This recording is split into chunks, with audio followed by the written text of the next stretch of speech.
Hey everyone, this is Wes Heimer, President of TracTru. And I'm Tori Weaver, Director of Sales. And we want to welcome you to On Trac, a podcast where we talk with agriculture and construction professionals to find out how they keep their business on track. Today's guest is Beth Stanford, Digital Marketing Manager for Kubota USA. Beth, thanks for joining us today. Hey everyone, thanks for having me. Awesome. Well, hey Beth, one of the things I just really enjoy about working with you is your passion for the ag industry. It exudes out of you every time we have a conversation, every time we're in a meeting, anytime we do something together. You're just really passionate about this business, this industry. Tell me where that passion comes from. Yeah, so just when I was a little girl even, so my papa had a farm and he raised cattle and hay and sold bulls. And as little as I could remember, he would always, and again, listeners, I do not recommend this, but he would let us ride on the back of the bush hog. And one of our favorite things to do was go looking for eyes at night. So we'd, cruise down the dirt road on the back of the bush hog and, just look for eyes. And it was just kind of those simple connections that we made with the land and the farm. And, during the day, watching kind of all of the activity in the fields. And it's such a small town in Southeast Texas, Woodville, Texas. So shout out to any Southeast Texas listeners. It's that sense of community and going into town and, going out to the feed store and making those conversations. If the weather and the hurricanes, which are really prevalent in Southeast Texas, are coming through, you band together as a community. So it's just kind of been ingrained since I was a little girl that, it's a part of community. It's a part of managing and moving the earth, and not even with the ag, but another big passion of mine, especially working with Kubota, is construction. So I married my high school sweetheart, and he's a senior construction manager, and he comes from a long line of operators. And so that's another facet of Kubota I was so familiar with, because again, it's that day-to-day, those earth movers and that reliability. So I have quite a few passions, which is why I get giddy when I talk to you a lot. That's great. And I think it's so cool that you know what it's like, to be on the front lines and to experience that, as you said, as a young girl, and know that what the work you guys are doing at Kubota, there's another young girl out there that's on one of these tractors with her grandpa now, and you can envision that, and you've lived that. And so that's really rewarding. What would you say is like a life lesson or something that you took away from your time on the farm that you use in your daily life or at work? Yeah, I think though one of the biggest things that I kind of always bring to the table is kind of respect your environment, respect the people around you, and to be a good person. So as a good steward of the land, I'm respectful of, whether it's animals that are coming through naturally in the environment, especially when you get down into the big thicket of Southeast Texas. I'm respectful that, yes, there are those hurricanes or tropical storms that are going to change the trees, because it's going to blow over trees. It's going to change the way the season is with the hay seasons in the summer. And so respecting and being a good steward of the land is a big lesson I've always kind of learned, because the land's just not going to take care of itself. Even in areas where it is, overgrowth, and you do kind of want it to naturally take its own shape and form. It is to be a good steward is to also kind of know that maintenance and being a good partner in the land that you're living in within that environment takes shape as well in priority. I think that really feeds into kind of our next thought processes of the consumer base is ever evolving. Things are changing in the ag and construction industries. Do we feel like you've seen a lot of big changes from the OEM standpoint? And do you see dealers adapting to those changes to meet the consumer needs? Yeah, I think we're all kind of not forced into it, but it's like a tidal wave, right? It comes back to, I've been working on websites, now for almost 2 decades. And, it was kind of that at first, that razzle dazzle approach, right? What's the flash? Let's bring them in. And almost like a Russian doll, boxed within box within box. It was just very informational flow was structured that way. But now it's completely all about you. It's all about Wes. It's all about Tori. It's about Beth, but we all consume information differently. So as an OEM and as a dealers, we're having to quickly adapt to that. So can we make it very quick? Can we make it on, if I'm searching information at midnight versus 6 a.m., but what if I'm in the field and there's a service problem? Where's that support? Or if I've made the jump and I'm buying some new acreage as a first-time buyer, where's that support needed? Because maybe this needs to be a long-term purchase and I need to know that I have that support. So it's, again, this tidal wave of customization, and it's so different and it's changing every second. So if we don't adapt, obviously there's going to be some challenges because it's so easy to go somewhere else.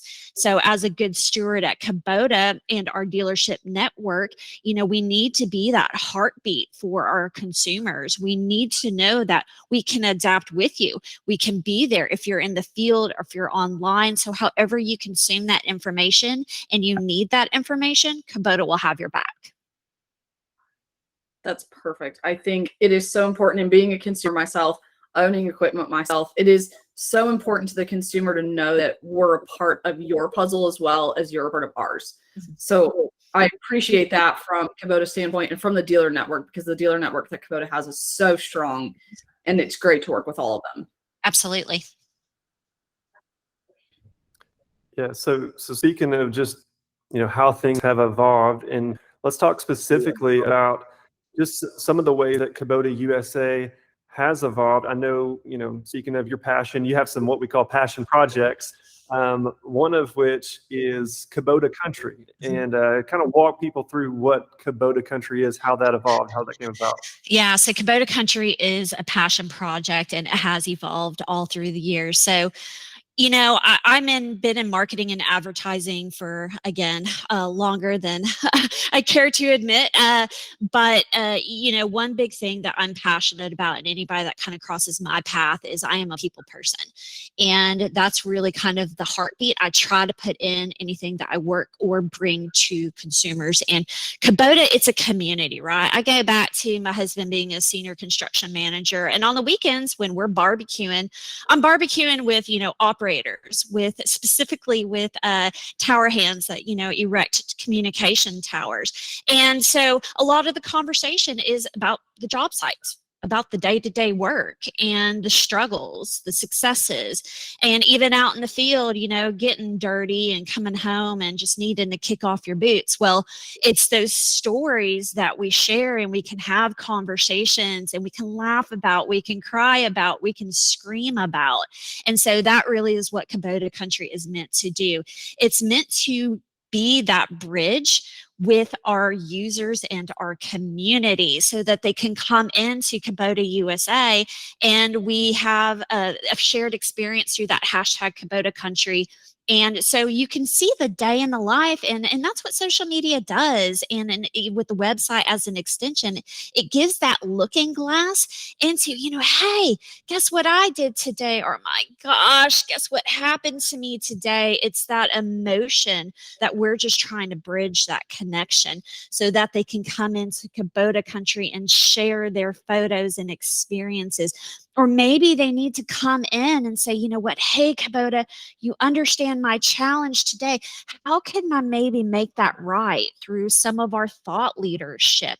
Or, of course, we have shared stories through Get Inspired, so you can better understand what are some of those great stories that we hear out in Kubota Country.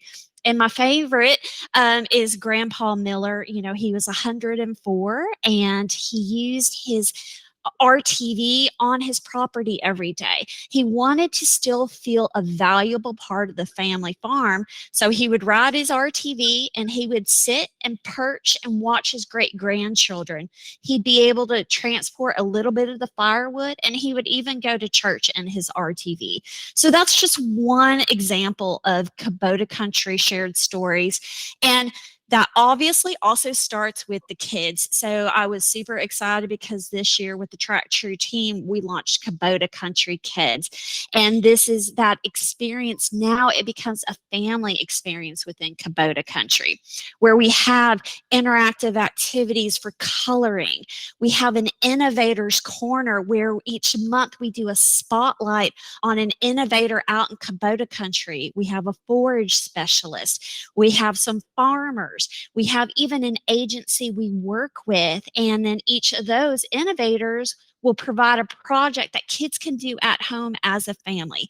So again, it is about community and bridging that gap. And that is one thing that, again, I'm so passionate about, is bringing those people together. That's awesome. And we'll include some links in the show notes. I know they say a picture is worth 1,000 words, and literally these drawings that these kids are doing are just remarkable. It's so much fun. I know my kids have participated, and it's just so cool to see how Kubota is reaching that younger generation, through Kubota Kids. And I think also back to our point of how things are evolving in the dealership, it's been really cool to see, how, historically a lot of guys would show up at the dealership, grab a cup of coffee and talk shop or something like that. And then how that's evolved now to this online community of kind of the same idea. And like you said, Beth, now you can see it's not just about moving metal. It's about seeing how these people are using, Kubota's equipment in their everyday life. And that's what really brings it to life. And like you said, we're marketers at heart. And so we love a good story, and I love that story of the 104-year-old guy who's just out there using the RTV. And it's so encouraging. Yeah. Yeah, it is a great community, and one that if you do have that time to have that cup of coffee, so to speak, whether it be in person or virtually, I mean, it's get to know your neighbor. Because, those are the people that, are around you and that support you, or if you're in need, it's always that helping hand, which we, again, can tackle in person, even at a dealer for that cup of coffee, or, come on digitally and experience with your entire family if need be. Yes, I can tell you from the consumer standpoint, my kid has her own buddy seat in the M6. So Nice. it is so important that she gets to be a part of it. She gets to be a part of our farm. She sits in the back of our skid steer. Once again, I don't suggest some of these things to other people, but that's what happens at our house. So it is so important that she gets to be a part of it because of Kubota, and that's so cool. That being said, Kubota is celebrating their 50th anniversary, which is an amazing milestone. So tell us about how Kubota has evolved over the years. And I also noticed that the big slogan that you guys are talking about this year is "Together we do more." So how have you been able to do more while hitting those milestones over the years? Absolutely. So we are celebrating our 50th anniversary here in the US. And Kubota, over the years, we identify a problem and we meet the need for that problem. And so, when we start talking about our subcompact market, even the construction side of things, if you look over the milestones historically from the 70s to now, it's been about meeting a need of a customer, right? Going back to that Kubota Country community. And so together we do more, because it's not about, and Kubota's kind of always stood firm about, it's the local dealer of choice, right? That is somebody you look to. And I can speak for myself as, when my dad right now, when he's on the farm, there's a local dealer that's not so close to him. So he's really going to rely on that person because, does he need to pick up the phone and call them? Can they come and quickly do a service need? So he's looking for that kind of that beacon and that guiding light to help him, through the trials and tribulations of the different seasons. So that is that together we do more, because we want to make sure that as Kubota, we know that we're putting our name on our equipment because it is reliable, it is agile, it is durable, and also that extension of us out into the dealer network that are going to be your long-term partner and even family and friend, because it is that commitment that you're not just buying or going to the grocery store and, buying a staple. You're buying a piece of equipment that maybe your revenue is dependent upon, that you might need long-term with, generations to come. And that's what we have to make sure, that it can stand the test of time and that we can always be there no matter the moment that you're in. Yeah, and you guys heard Beth mention the timeline of Kubota. Another thing we will put in the show notes for you guys is they've done an excellent job of putting together the history of Kubota, and it's super interesting. It's almost like going into a virtual museum of just walking through and seeing all the different milestones, everything, how everything's evolved over the years. So we'll include a link to that as well in the show notes. Well, Beth, 2 last questions. Again, we appreciate you being here with us today. First one is, if you could go back and tell yourself one thing when you started your career, what would it be? Let it roll. Just kind of let it roll off your back. When you're young and you're hungry, you want to conquer the world. And so if something doesn't go perfect, then you take a lot of weight on your shoulders. But as, kind of the tenure comes and I've evolved in my career, it's another day. Take a deep breath, let it roll off your back, and actually take a deep breath and find a solution. So it doesn't seem overwhelming, because at the end of the day, there can always be a solve. And even sometimes if there's not, that's okay, because lesson learned, and you know how to tackle it best next time. Yeah, no, that's a great word.